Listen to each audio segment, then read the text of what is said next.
ಇನ್ನು ಬಿಹಾರ ಚುನಾವಣೆಯಲ್ಲಿ ಎನ್ಡಿಎ ಮತ ಕ್ರಾಂತಿ ಮಾಡಿದೆ.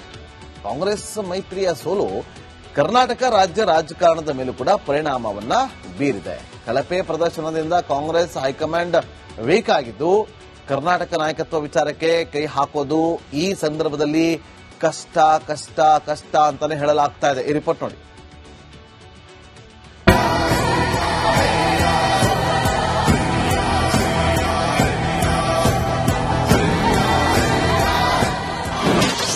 ಬಿಹಾರ ಚುನಾವಣಾ ಫಲಿತಾಂಶ ಎಫೆಕ್ಟ್. ಸಿದ್ದರಾಮಯ್ಯ ಮುಖ್ಯಮಂತ್ರಿ ಕುರ್ಚಿ ಭದ್ರ. ಬಿಹಾರ ಚುನಾವಣೆಯಲ್ಲಿ ಎನ್ಡಿಎ ಅಕ್ಷರಶಃ ಮತಕ್ರಾಂತಿ ಮಾಡಿದೆ. ಅಭೂತಪೂರ್ವ ಗೆಲುವಿಗೆ ನಾನಾ ಕಾರಣಗಳ ಬಗ್ಗೆ ವಿಶ್ಲೇಷಿಸಲಾಗುತ್ತಿದೆ. ಇದೇ ವೇಳೆ ಕಾಂಗ್ರೆಸ್ ಮೈತ್ರಿಯ ಸೋಲು ರಾಜ್ಯ ರಾಜಕಾರಣದ ಮೇಲೂ ಹಲವು ಪರಿಣಾಮ ಬೀರಲಿವೆ. ಕಳಪೆ ಪ್ರದರ್ಶನದಿಂದ ಕಾಂಗ್ರೆಸ್ ಹೈಕಮಾಂಡ್ ವೀಕ್ ಆಗಿದ್ದು, ಕರ್ನಾಟಕದ ನಾಯಕತ್ವ ವಿಚಾರಕ್ಕೆ ಕೈ ಹಾಕುವುದು ಕಷ್ಟ ಅಂತಾನೆ ಹೇಳಲಾಗ್ತಿದೆ. ಸಿಎಂ ಕುರ್ಚಿ ಭದ್ರವಾಗಿದೆ.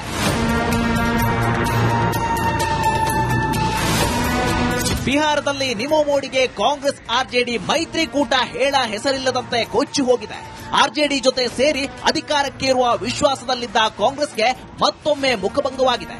ಅಧಿಕಾರಕ್ಕಿರುವುದು ಬಿಡಿ, ಪ್ರತಿಪಕ್ಷ ಸ್ಥಾನವೂ ಕಷ್ಟ. ಇಂಟ್ರೆಸ್ಟಿಂಗ್ ಏನಂದ್ರೆ, ರಾಷ್ಟ್ರ ಮಟ್ಟದಲ್ಲಿ ಕಾಂಗ್ರೆಸ್ಗೆ ಇದು ಮುಖಭಂಗವಾಗಿದ್ರು, ರಾಜ್ಯದಲ್ಲಿ ಸಿಎಂ ಕುರ್ಚಿಯಂತೂ ಮತ್ತಷ್ಟು ಭದ್ರ.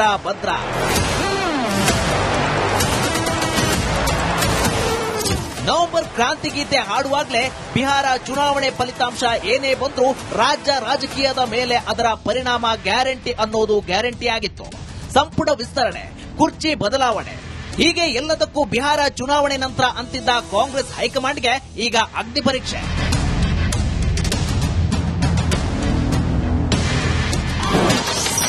ಸಿದ್ದರಾಮಯ್ಯ ಕುರ್ಚಿ ಸೇಫ್. ಕರ್ನಾಟಕ, ತೆಲಂಗಾಣ, ಹಿಮಾಚಲದಲ್ಲಿ ಮಾತ್ರ ಕಾಂಗ್ರೆಸ್ ಅಧಿಕಾರದಲ್ಲಿದೆ. ಕಾಂಗ್ರೆಸ್ ಕೈಯಲ್ಲಿರೋ ಬೆರಳೆಣಿಕೆಯಷ್ಟು ರಾಜ್ಯದಲ್ಲಿ ಕರ್ನಾಟಕವೇ ಅತಿ ದೊಡ್ಡ ರಾಜ್ಯ. ಅದರಲ್ಲೂ 135 ಹೆಚ್ಚು ಶಾಸಕರ ಬಲದೊಂದಿಗೆ ಸರ್ಕಾರ ಬಲಿಷ್ಠವಾಗಿದೆ. ಸಿದ್ದರಾಮಯ್ಯ ಹಿಂದುಳಿದ, ದಲಿತ, ಅಲ್ಪಸಂಖ್ಯಾತ ಮತ ಸೆಳೆಯುವ ಪ್ರಭಾವಿ ಎನಿಸಿಕೊಂಡಿದ್ದಾರೆ. ಬಹುತೇಕ ಕ್ಷೇತ್ರಗಳಲ್ಲೂ ಪ್ರಭಾವ ಬೀರಬಲ್ಲರು. ಬಿಜೆಪಿ ಜೆಡಿಎಸ್ಗೆ ಸವಾಲು ಒಡ್ಡುವ ನಾಯಕ ಅಂತ ಇದ್ರೆ ಸಿದ್ದರಾಮಯ್ಯ ಮಾತ್ರ. ಸದ್ಯಕ್ಕೆ ಸಿದ್ದರಾಮಯ್ಯ ವಿಚಾರವಾಗಿ ಹೈಕಮಾಂಡ್ ತಲೆ ಕೆಡಿಸಿಕೊಳ್ಳೋದು ಕಷ್ಟ. ಬಿಹಾರ ಗೆದ್ದಿದ್ರೆ ಸಿದ್ದರಾಮಯ್ಯ ಕುರ್ಚಿಗೆ ಗುತ್ತು ಬರುತ್ತಿತ್ತು, ನಾಯಕತ್ವದ ಬಗ್ಗೆ ಸ್ಪಷ್ಟ ನಿರ್ಧಾರ ಮಾಡುತ್ತಿತ್ತು. ಆದರೆ ನಾಯಕತ್ವ ಬದಲಿಸಿದರೆ ಸರ್ಕಾರವನ್ನೇ ಕಳೆದುಕೊಳ್ಳುವ ಆತಂಕ ಇದೆ. ಆದ್ದರಿಂದ ಹೈಕಮಾಂಡ್ ಸೈಲೆಂಟ್ ಆಗಿದೆ. ಬಿಹಾರದ ಚುನಾವಣೆ ಗೆದ್ದಿದ್ರೆ ಡಿಕೆ ಶಿವಕುಮಾರ್ಗೆ ಪಾಪ ಒಳ್ಳೇದಾಗ್ತಾ ಇತ್ತು.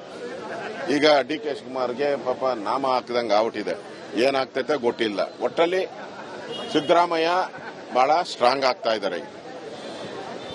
ಕೇಂದ್ರದ ರಾಹುಲ್ ಗಾಂಧಿಯನ್ನೇ ಒಂಥರ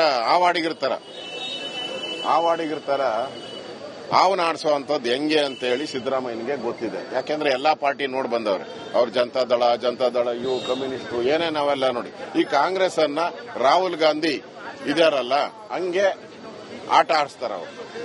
ಸಿಎಂ ಅವರು ಇದರ ಅವರು ಹೇಳಿದ್ದಾರೆ, ಎಲ್ಲರೂ ಹೇಳಿದ್ದಾರೆ. ಇನ್ನು ಹೇಳಿದ್ಮೇಲೆ ಅದ್ರ ಬಗ್ಗೆ ಚರ್ಚೆ ಮಾಡೋದು ಅವಶ್ಯಕತೆ ಇಲ್ಲ. ಅವ್ರು ಹೇಳಿದಾರಲ್ಲ, ಸಿಎಂ ಅವ್ರು ನಾನೇ ಇರ್ತಾರಂತ ಬದಲಾವಣೆ ಮಾಡೋರು ಯಾರು? ಅವರೇ ಹೇಳಿದಾರಲ್ಲ. ಅದು ಗೊತ್ತಿಲ್ಲ, ಅದು ವರಿಷ್ಠರೇ ತೀರ್ಮಾನ ಮಾಡಬೇಕು. ರಾಜ್ಯ ರಾಜಕಾರಣದಲ್ಲಿ ಬಿಹಾರ ಫಲಿತಾಂಶದ ಪರಿಣಾಮದ ಚರ್ಚೆ ಗತಿಗೆದರಿದೆ. ಕೈ ಮನೆಯಲ್ಲಿನ ಕ್ರಾಂತಿ ಬೆಳವಣಿಗೆಗೆ ಬಿಹಾರ ಫಲಿತಾಂಶವನ್ನ ತಳುಕು ಹಾಕಲಾಗುತ್ತಿದೆ. ಸಂಪುಟ ವಿಸ್ತರಣೆಯತ್ತ ಸಿಎಂ ಮನಸ್ಸು ಮಾಡಿದ್ರೆ ಸೋಲಿನ ಹೊಡೆತದಲ್ಲಿರುವ ಹೈಕಮಾಂಡ್ ಇದಕ್ಕೆ ಮುಂದಾಗೋದು ಸದ್ಯಕ್ಕೆ ಅನುಮಾನ. News desk, republic Kannada.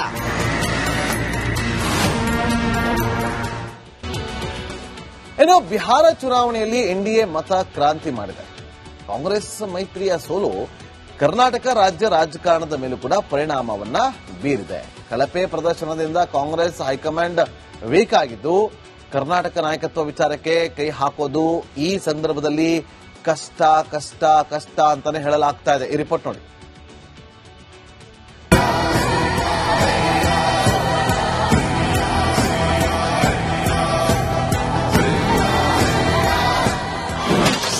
Bihar ಚುನಾವಣಾ ಫಲಿತಾಂಶ ಎಫೆಕ್ಟ್. ಸಿದ್ದರಾಮಯ್ಯ ಮುಖ್ಯಮಂತ್ರಿ ಕುರ್ಚಿ ಭದ್ರ. ಬಿಹಾರ ಚುನಾವಣೆಯಲ್ಲಿ ಎನ್ಡಿಎ ಅಕ್ಷರಶಃ ಮತಕ್ರಾಂತಿ ಮಾಡಿದೆ. ಅಭೂತಪೂರ್ವ ಗೆಲುವಿಗೆ ನಾನಾ ಕಾರಣಗಳ ಬಗ್ಗೆ ವಿಶ್ಲೇಷಿಸಲಾಗುತ್ತಿದೆ. ಇದೇ ವೇಳೆ ಕಾಂಗ್ರೆಸ್ ಮೈತ್ರಿಯ ಸೋಲು ರಾಜ್ಯ ರಾಜಕಾರಣದ ಮೇಲೂ ಹಲವು ಪರಿಣಾಮ ಬೀರಲಿವೆ. ಕಳಪೆ ಪ್ರದರ್ಶನದಿಂದ ಕಾಂಗ್ರೆಸ್ ಹೈಕಮಾಂಡ್ ವೀಕ್ ಆಗಿದ್ದು ಕರ್ನಾಟಕದ ನಾಯಕತ್ವ ವಿಚಾರಕ್ಕೆ ಕೈ ಹಾಕುವುದು ಕಷ್ಟ ಅಂತಾನೆ ಹೇಳಲಾಗ್ತಿದೆ. ಸಿಎಂ ಕುರ್ಚಿ ಭದ್ರವಾಗಿದೆ.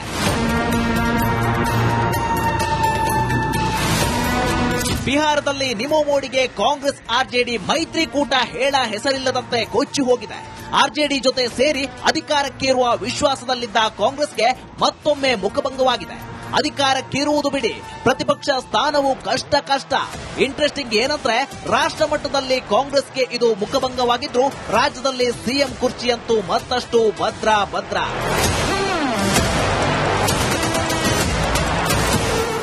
ನವೆಂಬರ್ ಕ್ರಾಂತಿ ಗೀತೆ ಹಾಡುವಾಗಲೇ ಬಿಹಾರ ಚುನಾವಣೆ ಫಲಿತಾಂಶ ಏನೇ ಬಂದ್ರೂ ರಾಜ್ಯ ರಾಜಕೀಯದ ಮೇಲೆ ಅದರ ಪರಿಣಾಮ ಗ್ಯಾರಂಟಿ ಅನ್ನೋದು ಗ್ಯಾರಂಟಿಯಾಗಿತ್ತು. ಸಂಪುಟ ವಿಸ್ತರಣೆ, ಕುರ್ಚಿ ಬದಲಾವಣೆ, ಹೀಗೆ ಎಲ್ಲದಕ್ಕೂ ಬಿಹಾರ ಚುನಾವಣೆ ನಂತರ ಅಂತಿದ್ದ ಕಾಂಗ್ರೆಸ್ ಹೈಕಮಾಂಡ್ಗೆ ಈಗ ಅಗ್ನಿ ಪರೀಕ್ಷೆ.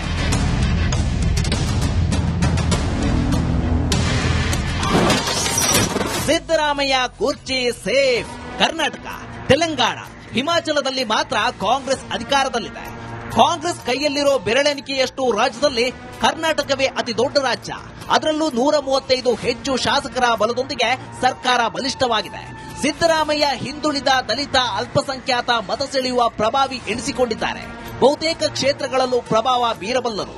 ಬಿಜೆಪಿ ಜೆಡಿಎಸ್ಗೆ ಸವಾಲು ಒಡ್ಡುವ ನಾಯಕ ಅಂತ ಇದ್ರೆ ಸಿದ್ದರಾಮಯ್ಯ ಮಾತ್ರ. ಸದ್ಯಕ್ಕೆ ಸಿದ್ದರಾಮಯ್ಯ ವಿಚಾರವಾಗಿ ಹೈಕಮಾಂಡ್ ತಲೆ ಕೆಡಿಸಿಕೊಳ್ಳೋದು ಕಷ್ಟ. ಬಿಹಾರ ಗೆದ್ದಿದ್ರೆ ಸಿದ್ದರಾಮಯ್ಯ ಕುರ್ಚಿಗೆ ಗುತ್ತು ಬರುತ್ತಿತ್ತು, ನಾಯಕತ್ವದ ಬಗ್ಗೆ ಸ್ಪಷ್ಟ ನಿರ್ಧಾರ ಮಾಡುತ್ತಿತ್ತು. ಆದರೆ ನಾಯಕತ್ವ ಬದಲಿಸಿದರೆ ಸರ್ಕಾರವನ್ನೇ ಕಳೆದುಕೊಳ್ಳುವ ಆತಂಕ ಇದೆ. ಆದ್ದರಿಂದ ಹೈಕಮಾಂಡ್ ಸೈಲೆಂಟ್ ಆಗಿದೆ. ಬಿಹಾರದ ಚುನಾವಣೆ ಗೆದ್ದಿದ್ರೆ ಡಿಕೆ ಶಿವಕುಮಾರ್ಗೆ ಪಾಪ ಒಳ್ಳೇದಾಗ್ತಾ ಇತ್ತು. ಈಗ ಡಿಕೆ ಶಿವಕುಮಾರ್ಗೆ ಪಾಪ ನಾಮ ಹಾಕಿದಂಗೆ ಔಟಿದೆ. ಏನಾಗ್ತೈತೆ ಗೊತ್ತಿಲ್ಲ. ಒಟ್ಟಲ್ಲಿ ಸಿದ್ದರಾಮಯ್ಯ ಬಹಳ ಸ್ಟ್ರಾಂಗ್ ಆಗ್ತಾ ಇದ್ದಾರೆ. ಕೇಂದ್ರದ ರಾಹುಲ್ ಗಾಂಧಿಯನ್ನೇ ಒಂಥರ